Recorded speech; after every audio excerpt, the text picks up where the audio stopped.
اب جب ہم نصوص کی طرف جاتے ہیں کہ حکم منصوص کیا ہے، تو حکم منصوص واضح طور پہ عدم وصیت اور عدم استخلاف کا ہے۔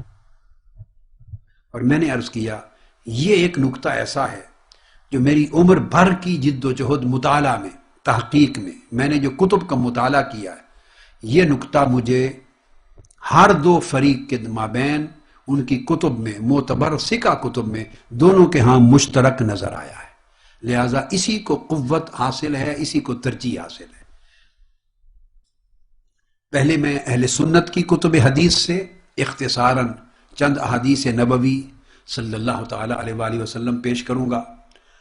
احادیث بے شمار ہیں اسی ایک مضمون پر، اہل سنت کے ہاں بھی اور اسی طرح روایات اہل تشیع کے ہاں بھی، مگر میں چند ایک اختصاراً چند ایک دونوں طرف سے کوشش کروں گا، چونکہ آگے بے شمار موضوعات باقی ہیں جن کو میں نے لینا ہے۔ پہلی بات یہ ذہن نشین فرما لیں، پہلی روایت میں صحیح بخاری سے کوٹ کر رہا ہوں، اور صحیح بخاری کی روایت ہے، اور اس میں راوی سیدنا فاروق اعظم رضی اللہ تعالیٰ عنہ خود ہیں۔ یعنی سیدنا فاروق اعظم رضی اللہ تعالیٰ عنہ بھی عدم استخلاف آقا علیہ الصلوۃ والسلام کی طرف سے اس کا عقیدہ رکھتے ہیں۔ عبداللہ ابن عمر رضی اللہ تعالیٰ عنہ روایت کرتے ہیں، یہ حدیث صحیح بخاری کی کتاب الاحکام سے ہے، اور کتاب الاحکام کا باب الاستخلاف ہے، اس باب کا نمبر ہے 51۔ عن عبداللہ ابن عمر رضی اللہ تعالی عنہ قال قیل لعمر رضی اللہ تعالی عنہ الا تستخلف۔ یہ واقعہ ہے جب سیدنا فاروق اعظم رضی اللہ تعالیٰ عنہ پر حملہ ہو گیا، آپ کو شہید کرنے کے لیے آپ زخمی ہو گئے۔ اس وقت حضرت عبداللہ ابن عمر رضی اللہ تعالیٰ عنہ آپ کی خدمت میں حاضر ہوئے آپ کی شہادت سے قبل، تو آپ سے پوچھا، ابا جان، اے خلیفۃ المسلمین، اے خلیفت رسول اللہ صلی اللہ علیہ وسلم، کیا آپ آگے کسی کو خلیفہ مقرر نہیں کریں گے، نامزد نہیں فرمائیں گے؟ اب سیدنا فاروق اعظم رضی اللہ تعالیٰ عنہ نے آگے دو باتیں کی، فرمایا قال ان استخلف فقد استخلف من هو خیر منی ابو بکر رضی اللہ تعالیٰ۔ فرمایا بیٹے ایک طریقہ تو یہ ہے کہ میں کسی کو اپنے بعد خلیفہ نامزد کر دوں، اگر کسی اور کو خلیفہ نامزد کروں تو یہ سنت ہے اس شخص کی جو مجھ سے بہتر تھا، اور اس کا نام ابو بکر ہے رضی اللہ تعالیٰ۔ یعنی ابو بکر صدیق رضی اللہ تعالیٰ عنہ نے مجھے خلیفہ نامزد کیا تھا، تو یہ ان کی سنت ہے۔ اور فرماتی ہیں وَإِنْ أَتْرُكْ، اور اگر میں کسی کو خلیفہ مقرر نہ کروں، استخلاف کو ترک کر دوں، مقرر نہ کروں، فقد تارک من هو خیر منی رسول اللہ صلی اللہ علیہ وآلہ وسلم، تو کسی کو خلیفہ مقرر نہ کرنا، ترک کر دینا استخلاف، یہ سنت ہے اسی ہستی کی جو مجھ سے اور سب سے اعلیٰ اور عرفہ ہیں، اور وہ محمد رسول اللہ صلی اللہ علیہ وآلہ وسلم۔ آقا علیہ السلام نے کسی کو خلیفہ مقرر نہیں فرمایا تھا۔ یہ صحیح بخاری کی روایت اور بیان کرنے والے سیدنا فاروق اعظم رضی اللہ تعالیٰ عنہ۔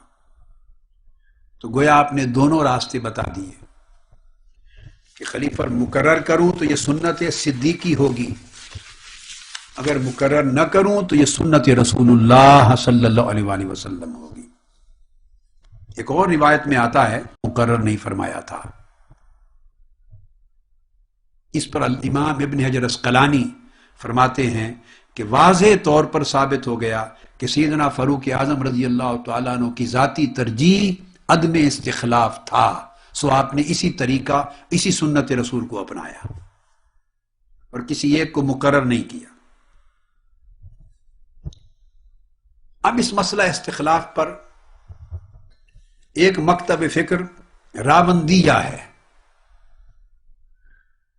یہ راوندی کی مذمت اور اس عقیدہ کی تنقید اور اس پر طعن کتب شیعہ میں بھی ملتی، کتب اہل سنت میں امام ابو الحسن اشعری کی کتابوں میں بھی ملتی ہے، اور اہل سنت ماتریدیہ میں امام ابو المنصور ماتریدی کی کتابوں میں بھی ملتی.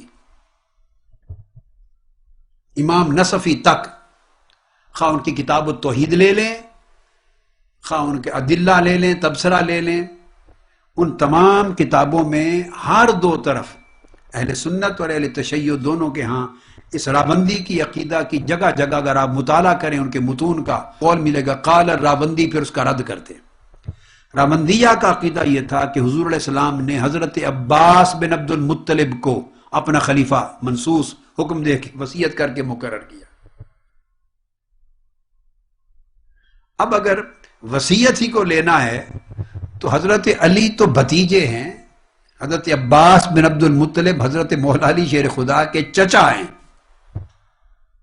عباس بن عبد المطلب ہیں چچا. اگر وصیت ہی کو لینا ہے تو راوندیہ کہتے ہیں کہ حضور کی وصیت بھتیجے کو کیوں ملے، خلافت کی چچا کو کیوں نہ ملے؟ وہ آقا علیہ السلام کے بھی چچا، حضرت عبد المطلب کے بیٹے، اور مولا علی شیر خدا کے بھی چچا، اور ہیں بھی اہل بیت میں سے. تو راوندیہ کہتے کہ حضرت عباس پر نص ہے، وصیت ان کے حق میں ہے. شیعہ کہتے کہ نہیں، نص مولا علی شیر خدا کے حق میں ہے. اب یہ حدیث دونوں کا رد کر رہی ہے کہ آقا علیہ الصلوۃ والسلام نے کسی کے لیے کوئی وصیت فرمائی نہیں، آپ نے ترک استخلاف فرمایا. یہ سنت رسول ہے. مناقب سب کے دے دیے، اشارے دے دیے، تاکہ لوگ ہیں. یہاں پر ان کو کوٹ کر رہا ہوں، حافظ ابن حجر اسقلانی کے ذریعے وہ فرماتے ہیں کہ دعوے دونوں فریقوں نے کیے، حضرت عباس کے حق میں راوندی عقیدہ میں، اور شیعہ عقیدہ میں حضرت علی کے حق میں. لیکن فرماتے ہیں لطف کی بات یہ ہے کہ 25 برس گزرے تینوں خلفاء کے خلافت کا زمانہ، نہ حضرت عباس نے دعویٰ کیا وصیت کی بنیاد پر اپنی خلافت کا، اور نہ مولا علی شیر خدا نے دعویٰ کیا 25 برس تک وصیت کی